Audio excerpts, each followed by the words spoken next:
All righty. Hello, hello, Monique. How are you today? I'm great. How are you? I'm doing so good. I appreciate you asking.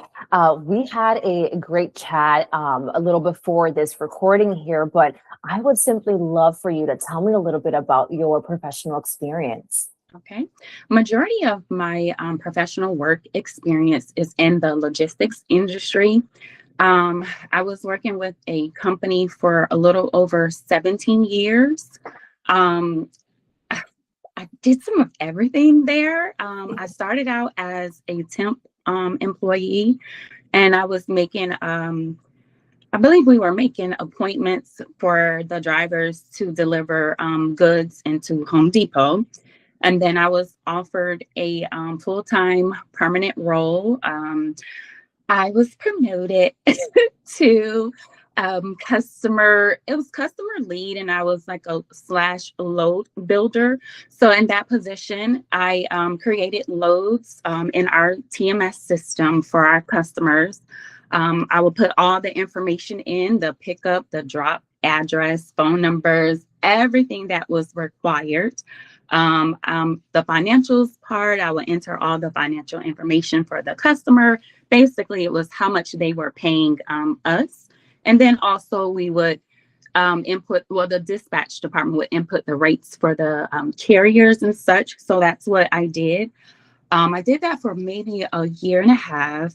And then I was promoted. Well, we had a receptionist. She was pregnant and she was going on to maternity leave. So instead of them hiring someone else, I also was doing the customer planning, and then also I was receptionist. So then also I learned, different experiences from the receptionist part, as far as, phone etiquette and things of that nature. I would also just schedule all of the appointments for like our CEO and the CFO if they had to go out of town, or schedule flights and things for customers for them to come in town and tour the business and all of that. From there, I was promoted to verification and billing team rep. And within that, I will also train and hire, along with my supervisor, people that we needed for that role. I was in charge of assigning the workflow. So whatever customers that we needed, to verify, because some customers were like, we needed the bills within 24 hours. And sometimes in the logistics industry, it's not really that realistic. So, we would just kind of do some type of troubleshoot and resolution. So anywhere where the people that we would bring in for that role, I would train them. Like I said, I would assign whatever customers they need to do. So within that role, I was also processing the paperwork, invoicing customers, paying the carriers, making sure that we were getting paid, whatever it took, far as if the carrier's missing paperwork or receipts. It can be a lot of variation of issues, but it was fine. I can deal with the rudest of people and not lose my cool and still remain professional and get a resolution at the end of that conversation, or if it was an email. So I had no problem with dealing with difficult people. You just adapt and move on.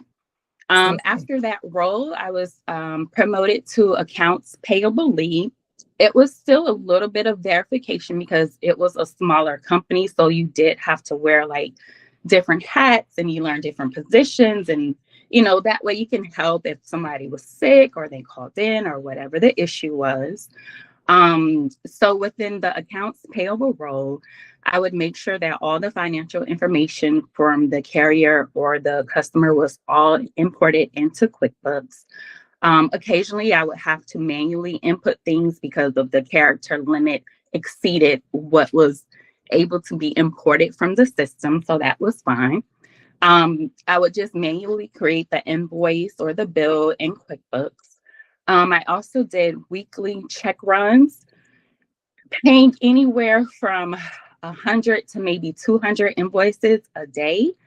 Um, I also would make sure that I would apply the advances for the T-checks, if the carrier took an advance off the load, I would also make sure that I enter that information into QuickBooks so that way the carrier does not get overpaid and they get paid the exact amount that they are supposed to receive. I also did the ACH, daily ACH deposits for carriers if they were quick pay. The percentages varied on whatever option that they selected. So I would just input all of that information. When my supervisor needed help, I would assist in helping her with reconciling the documents and stuff, just making sure all the financial information for whatever month that we were closing was in QuickBooks. So all my supervisor had to do was match. Everything was done, and that was it. Let's see. Yeah, I can jump in here because Oh yeah, I'm sorry. no, it's okay. You gave a lot of detail, which is definitely key, right? So I want to touch base on because you said some key details that I want to point out. So for one, you've been working logistics for a long time, right? So Yeah. you mentioned that, and I work in logistics as well, so I know that dealing with different personalities, right? There's a lot of escalated situations that happen because, like you mentioned, sometimes, we can't always do things within 24 hours when it's needed. So enduring that, being able to tackle those escalated situations, very high pressure priority things definitely shows your work ethic and how you're able to pivot when needed. So that's amazing in itself. And then I also heard and also see in your resume to where you have gotten a few growth opportunities or promotions nonetheless. So again, that shows your work ethic in totality. You touched key points on your accounting experience. You use QuickBooks as well. Now, in reference to systems, do you mind sharing a few other systems that you've used, perhaps not only for accounting, but for your daily tasks? Mainly Outlook, Microsoft Outlook, all of its programs. So PowerPoint, Excel. I wouldn't say like I'm an advanced user of Excel, but the basics, I got it. Simple formulas, I can do that. But yeah, we also used Mercury Gate, which is a TMS system.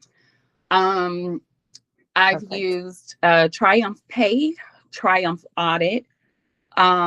Let's see. Yeah.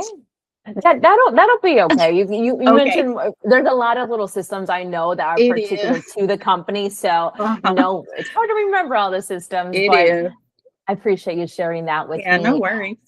Now, we know that you're looking for a new position, Monique. Now, as far as any time that you're going to be needing off, any scheduled appointments, or any vacations that you have coming up that we should know about in the next 30 to maybe 60 days? Yes, I have a doctor's appointment. I think it's at 3, April 9th, I believe, or the 8th. I'm not 100% sure.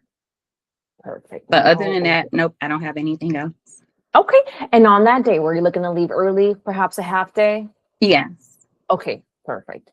So I can definitely mention that just so we have that in the books before, we start the process. And my last question for you to wrap it up here. I know we touched base off screen, but just so we have it here on our recording, starting a new position, how soon can you start? Monday. It's perfect. Awesome. And as far as interviews, if in the case that one of my clients wants to interview with you, I know it's Wednesday. Would you be available to interview if they would like to, perhaps tomorrow or Friday? Yes, either day. The only thing that I have Friday is an appointment at 1. So anything prior to that would be perfect. That is definitely doable for us here. Now, Monique, I want to thank you for the great interview that we've had. I do want to go ahead and stop the recording, but if you don't mind, stay with me really quickly. I want to chat with you. All righty.